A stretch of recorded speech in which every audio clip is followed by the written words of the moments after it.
একজন রাজা ছিল। সে ছিল খুবই অহংকারী। সে সবসময় বলতো, আমার ক্ষমতার সামনে কেউ দাঁড়াতে পারবে না। সে বলতো, আমি হচ্ছি দুনিয়ার বাদশাহ। অনেক অহংকার করত সে। একদিন একটা ছোট্ট ল্যাংড়া মশা তার কানের ভিতরে ঢুকে গেল। রাজা কষ্টে ছটফট করতে লাগলো। চিকিৎসকরা কিছুই করতে পারলো না। সে পাগলের মতো রাজদরবারে একবার এদিক একবার ওদিক ছুটাছুটি করতে লাগলো। সেই মশাটা মাথার ভিতর ঢুকিয়ে তাকে কামড়াতে লাগলো। পরে তার এক প্রজাকে বলল, তুই আমার মাথায় আস্তে আস্তে আঘাত করতে থাক। প্রজা আস্তে আস্তে আঘাত করতে করতে এক পর্যায়ে বিরক্ত হয়ে তার মাথায় জোরে আঘাত করে। এতে করে মশার যন্ত্রণায় সে রাজা মারা গেল। এতে আমরা শিক্ষা অর্জন করতে পারি, অহংকার মানুষকে পতনের দিকে নিয়ে যায়। এটাই বাস্তব। একজন ব্যবসায়ী ছিল। সে সবসময় গ্রাহকদেরকে ওজনে কম দিত। গ্রাহকেরা তা বুঝতে পারত, কিন্তু কেউ ভয়ে কোনো কিছুই বলতো না। একদিন সেই ব্যবসায়ীকে তার সন্তান অসুস্থ হয়ে পড়ল।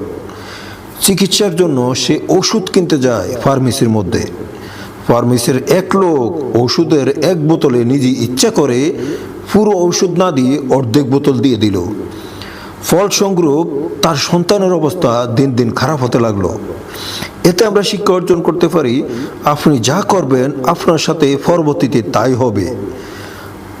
যেমন কর্ম করবেন তেমনই ফল পাবেন। এটাই বাস্তব। গ্রামে দুজন বন্ধু থাকতো, রহিম আর করিম। রহিম অনেক পরিশ্রম করে একটা দোকান খুললো। ধীরে ধীরে তার দোকান অনেক ভালোই চলতে লাগলো। কিন্তু অন্যদিকে করিম তাতে খুশি হলো না। সে ভাবলো, রহিম কিভাবে এত দ্রুত এগিয়ে গেল, আমার তো কিছুই হচ্ছে না। রহিম প্রতিদিন করিমকে ডাকতো, চলো আমিও তোমাকে সাহায্য করি। কিন্তু করিম শুধু ভিতরে ভিতরে হিংসা করত। তার সাফল্যের চোখে সহ্য করতে পারতো না। একদিন রহিম বলল, বন্ধু, তুমি চাইলে আমিও তোমাকে দোকান শুরু করে দিতে পারি নিজের পুঁজি দিয়ে। তখন রহিম মাথা নিচু করে কাঁদতে লাগলো আর বলতে লাগলো, আমি হিংসার কারণে তোমার ভালো দেখতে পারি নাই, এই জন্যেই আমি পিছিয়ে পড়েছি। এতে আমরা শিক্ষা অর্জন করতে পারি, আজকাল অনেকেই অন্যের সাফল্য দেখে হিংসা করে থাকে, কিন্তু আসলে হিংসা আমাদের নিজেদেরকেই ধ্বংস করে দেয়। এটাই বাস্তব। নূর ভাবনা, ইসলামের পথে আলোর দিশারি।